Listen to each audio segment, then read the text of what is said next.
બાહુબલી નામ પણ કેવો છે ખ્યાલ છે? બાહુબલી. બાહુબલી નામ કેમ પડ્યું? એના બાહુમાં, કાંડામાં અને હાથમાં એવી તાકાત હતી, એવી શક્તિ હતી, એવો એનો પ્રભાવ હતો કે 500 સાધુઓની ગોચરી પાણી ભક્તિ ગયાવત સેવા કરી. કેટલી? 500 સાધુઓની ગોચરી લાવતી. કેટલી બધી વાત કાકે જે બેટી જેને કે પ્રશ્ન ને બેટી જેની જી ભક્તિ કેની ને જમાડો એ તો પર કઈ વિચાર દે. તો આ બાહુબલી, એનું બાહુબલી નામે ત્યારે જ બન્યું કે એના બાહુમાં એવી શક્તિ હતી, એવો બળ હતો, એવા બાવડામાં એ જોર હતો કે 500 સાધુઓની ગોચરી 50 વખત જવું પડે ને તો પણ એ એના પાછી વાળી નહીં.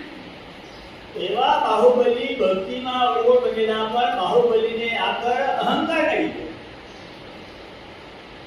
એટલે બહેનો આવીને પુકાર કરે છે કે વીરા મોરા ગજ સકી ઉતરો ગજ ચડે કેવળ.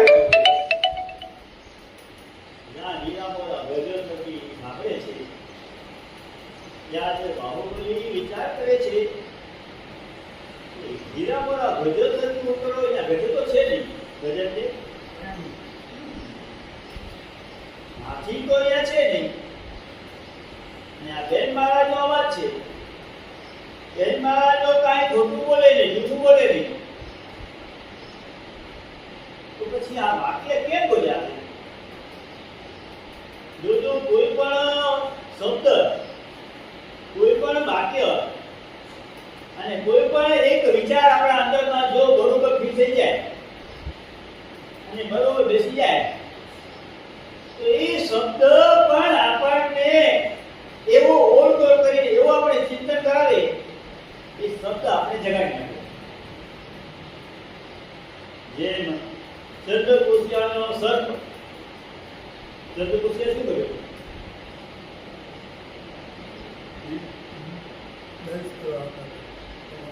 કાલે તમે બોલતા હતા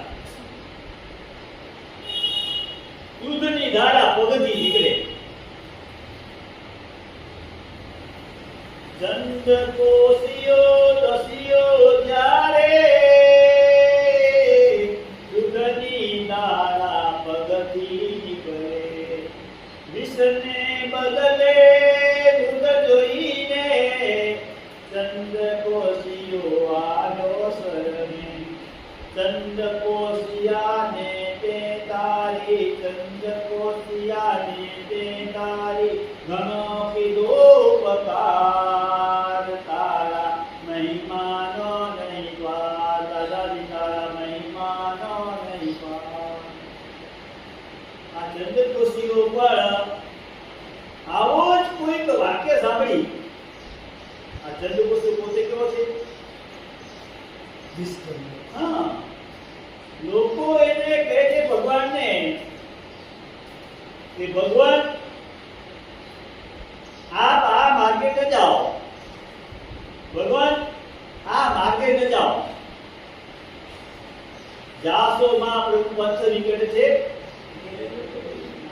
લોકો કહે છે આ માર્ગે કોઈ માણસ જતા નથી અને જયા પછી પાછા આવતા નથી. કે જાસો માં પ્રભુ પંથ નીકળે છે. ઝેર ભરે એક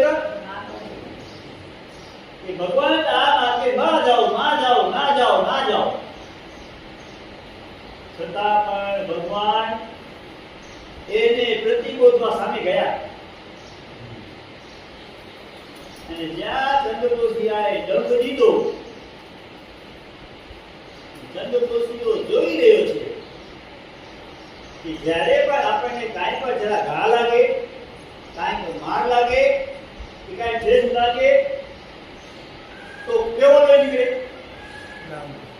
પણ આ તો જ્યાં દંડ દીધો ત્યાં શું નીકળ્યું? વિષને બદલે દૂધ જોઈ. ચંદ્રકોશિયો આવે આ તો સફેદ દીધું. બોલો, બધું સફેદ આપણે લોહી સફેદ હોય? લોહી કેવો હોય? તો પછી એમ તો કેવો સફેદ દીધું? પરમાત્માની કરુણા, પરમાત્મા કરુણાથી ભરેલા છે. અને પરમાત્માનો એક વ્યસન હોય, એનો સ્વભાવ હોય કરુણા કરવાનો, પરોપકાર કરવાનો વ્યસન. એટલે અનેક પરમાત્માનો મુખ્ય ગુણ કોઈ હોય તો પરોપકારી વ્યસન. એટલે પરમાત્માનો આ સ્વભાવ કરુણાથી ભરેલો, કોઈ પણ જીવ ઉપર કરુણા કરે. એટલે આવો સફેદ દૂધ જોઈને ચંદ્રગોસ્વીઓ પણ અચંબામાં પડી ગયો. એ તો પોતે કેવો વેરીલો, ઝેરીલો, નંગીલો, ક્રોધીલો, પણ છતાં પણ આવા શબ્દો કાને પડતા ખાલી એટલો શબ્દ સાંભળ્યો, પૂછ પૂછ.